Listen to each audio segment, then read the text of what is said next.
अस्सलाम वालेकुम guys, I am back with another video. और बस यही कहना था कि जो टेस्ट क्रिकेट है उसके लिए ये जो भी रिसेंट जो कुछ दिन थे वो बहुत ही हिस्टोरिकल रहे, बहुत ही अनबिलीवेबल रहे। और हमें पता चल गया कि जो लोग T20 की बात करते हैं और कहते हैं जी शॉर्टर फॉर्मेट ही होना चाहिए, टेस्ट मैच नहीं होना चाहिए, ये उन सब के मुंह पे एक आप कह लें चपेड़ है जो रिजल्ट्स हमें देखने को मिले। दो अनबिलीवेबल विक्ट्रीज हुई हैं, दो अंडरडॉग टीम ने माइटीज जो है ना इंडियंस एंड ऑस्ट्रेलियाज को हरा दिया है। और मैं कहता हूँ किसी ने ये एक्सपेक्ट ही नहीं किया था कि इतना ज़बरदस्त रिजल्ट आएगा। Let's start off with the day and night test at Gabba, Australia और जो वेस्ट इंडीज़ का था। बहुत 4 दिन में वो मैच ख़त्म हुआ, लेकिन एक्साइटिंग ब्रांड ऑफ क्रिकेट खेला वेस्ट इंडीज़ ने। All credit to them, they had 7 uncapped players in their squad. और वहाँ से when after the 10 wicket defeat in the first test everyone had written them off, और उस team ने वहाँ से कम बैक किया and they won the second test by 8 runs. इसमें बहुत ज़बरदस्त परफॉर्मेंसेज हैं।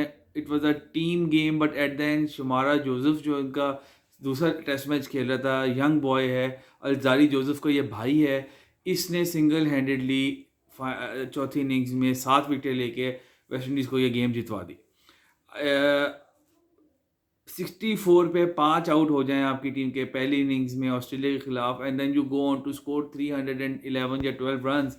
और उसके बाद ऑस्ट्रेलिया को 289 पे रिस्ट्रिक्ट करना और फिर एक बाड़ी लगाना और छोटा सा टारगेट 216 का टारगेट देना और फिर उसको डिफेंड करना ऑस्ट्रेलिया के पास, वो भी गैबा जो कि फोर्ट्रेस है, जो ब्रीच बहुत कम हुआ है। लास्ट टाइम इंडिया ने इनको पता नहीं कितने अरसे बाद हराया था और अब उन्होंने हराया है। तो अमेजिंग परफॉर्मेंस।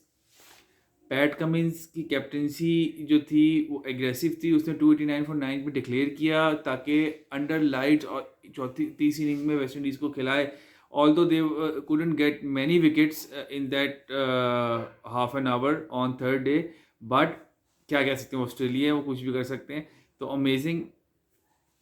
इसमें सबसे बड़ी जो हमारे पास जो एक चीज़ जो देखने में मिली है ना, मैं कहता हूँ कि dedication, true dedication, sportsmanship and big heart by Shamara Joseph. He was hit on the toe, उसकी टो ब्लीड कर रही थी, ब्रोकन टो के साथ उसने चौथे दिन पे आके किया। और 11:15 वो कहता है 11:15 AM पे मैं मुझे पता नहीं था कि मैं आज मैच खेलूंगा कि नहीं। देन ही डिसाइडेड और उसने कैप्टन से कहा नहीं मैं जाऊंगा और मैं आखिरी विकेट तक जब तक नहीं गिर जाती मैं बॉल करूंगा। तो what a true dedication shown by this young gun. लोग इसके बारे में कंपेयर कर रहे थे हारिस रऊफ को, हु इजीली टुक ऑफ, और वहाँ से उसने कहा कि मैंने नहीं खेलना टेस्ट मैच में, मेरी बॉडी फिट नहीं है, ये नहीं है। ऑल दो उसकी पेस 150 के करीब थी, बट पाकिस्तान को उसकी ज़रूरत भी थी, but he said that he doesn't feel like playing test match cricket at the moment and he took a break. although he was playing in Australia in those same days, but he didn't play for Pakistan. तो अब शमारा Joseph को पूरी दुनिया याद रखेगी कि उसने team के लिए खेला किस तरह और कैसे जिता के दिया, और एक हमारे हारिस रऊफ भाई हैं। Although he would have his genuine reasons, but the thing is what matters the most your country और आपकी डेडिकेशन, या फिर आप थोड़ा सा इजी कराना चाहते हैं अपने आप को।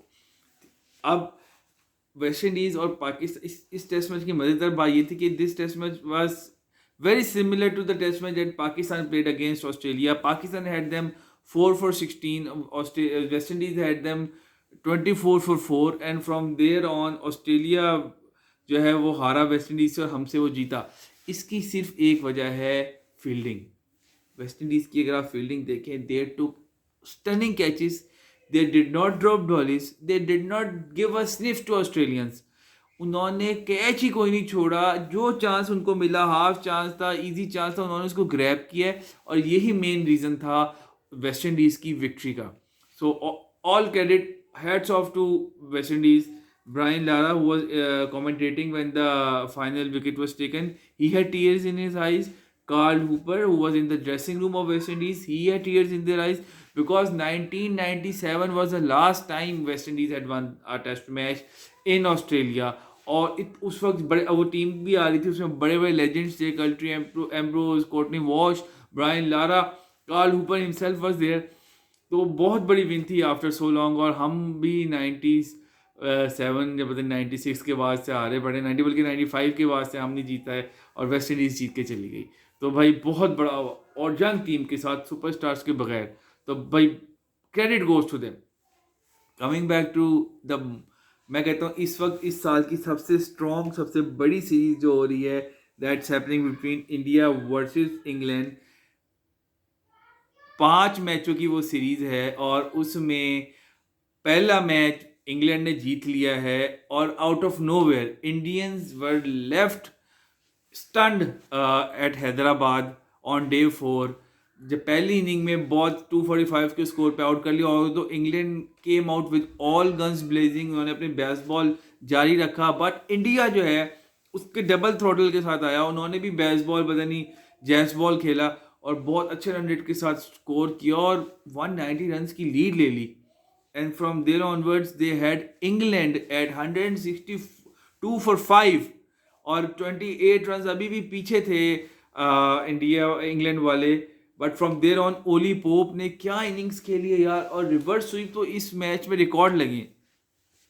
कैसे उन्होंने इंडिया की बॉलिंग को न्यूट्रलाइज किया, अश्विन और जडेजा को खेला है एग्रेसिव अप्रोच के साथ, और 232 रन का टारगेट दे के इंडिया को 202 पे आउट कर देना और 30 रन से 29 रन से टेस्ट मैच जीत जाना, व्हाट अ बिग अचीवमेंट यार। और मैं कहता हूँ ओली पोप की इनिंग्स जो 196 की उसने थर्ड इनिंग्स में खेली है ना, I think it is one of the best I have ever seen. और full credit goes to the debutant Hartley who took 7 wickets in the fourth innings. मैं कहता हूँ उसने जो बारी भी लगाई है बहुत क्रूशल पार्टनरशिप। ये बड़ी टीमों की निशानी होती है, जब आप प्रेशर में होते हैं ना, each and every single player performs. वो नहीं कहता जी मैं बॉलर हूँ मुझे नहीं पता, दे गिव इन देयर 100%। उनके नीचे तक बॉलर्स ने ओली पोप को सपोर्ट किया and they kept on coming up with, मैं कहता हूँ mind blowing partnerships, match changing partnerships. India जहाँ पे एक वक्त में देखा था कि यार हम तो उनको उड़ा देंगे, ऐसी पार्टनरशिप्स लगी हैं कि स्लोली स्लोली वो जो लीड थी वो 230 232 तक चली गई और 190 का डेफिसिट निकालने के बाद, तो बहुत बड़ी अचीवमेंट है मेरे ख्याल से। अगर देखा जाए तो ये बहुत बड़ी विन थी। और टेस्ट क्रिकेट की मार्केटिंग के लिए ना ये दोनों test matches I think they were icing on the cake. इससे अच्छा आपको डेमोन्स्ट्रेशन नहीं मिल सकती, इससे अच्छा आपको ग्रिट और क्या कहते हैं पैशन देखने को नहीं मिल सकता कि किस तरह जो दो टीम्स थी जिनके चांसेस नहीं थे जीतने के, उन्होंने बहुत बड़ी टीम्स को हराया है at their own den. Especially India spinning tracks rank turners बनाता है अपने ऑपोजिशंस को घेरने के लिए, और वो जीतते जीतते 2 दिन 2.5 दिन में टेस्ट मैच वहाँ पे ख़त्म होते हैं। लेकिन इस दफ़ा इंग्लैंड ने बहुत ज़बरदस्त बैटिंग की। I think aggressive approach is the way to go. आप उनको मैच देखने के मज़ा आता है और अगली टीम आप प्रेशर में ले आते हो इस एग्रेसिव अप्रोच की वजह से। Same goes for the West Indies as well, they play traditional cricket. उनके प्लेयर्स 30-35 के स्ट्राइक रेट से खेलते रहे, but they had their own method and their bowlers were supported by their fielders, they took extend catches and they won the game. तो बहुत ज़बरदस्त game हुई है। ऑन द अदर हैंड हमारी अंडर-19 टीम ने न्यूजीलैंड को बहुत one sided affair पे हराया है। 144 का टारगेट था वर्ल्ड कप में। अब हमने सुपर 6 के लिए क्वालिफाई के लिए we will play against Bangladesh and Ireland, but New Zealand को 10 विकेटों से हमने हराया। तो हमारे जो यंग गन्स हैं, all congratulations to them and I think now the big test will start in super 6, although we are getting some easy teams. I think Ireland or Bangladesh, I don't know किस तरह की teams है, but yes we have high probability that we might proceed to the semi-finals. और best of luck to these people. अब हम कल से शुरू हो रहा है इनका ये सुपर 6 का है जो राउंड है। लेट्स सी हमारे जो हैं लड़के अब कैसे परफॉर्म करते हैं, तो best of luck to them. At the end I would like to speak about what they did to what Indians did to the English Muslim player who had Pakistani origin, और उसको इन्होंने passport और visa passport British passport पे उसको इन्होंने जो है visa नहीं दिया and he was waiting for them in Abu Dhabi and then he left back for UK to get his procedure completed. तो ये इंडिया की यार बहुत ही बेवकूफ़ी वाली बात है कि यार इतनी बड़ी मतलब कंट्री होके इस तरह की छोटी छोटी बातों, क्योंकि जिस बंदे का पाकिस्तानी ओरिजिन है तो हमने उसको वीज़ा नहीं दिया। चलिए क्या चेक कर रहे हैं यार।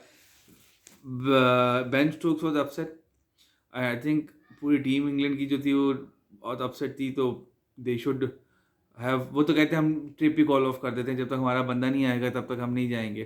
तो बशीर नाम है प्लेयर का, तो आई थिंक इंडिया को ना ये छोटा दिल ना ख़त्म कर दिया। अच्छा है, अल्लाह ताला ने फिर आपको पता ही है क्या किया इनके साथ। तो all congratulations to England on this impressive win, and I would say बहुत अरसे बाद बहुत बड़ी विन है। आपको समझ नहीं सकते कि कितनी बड़ी विन है।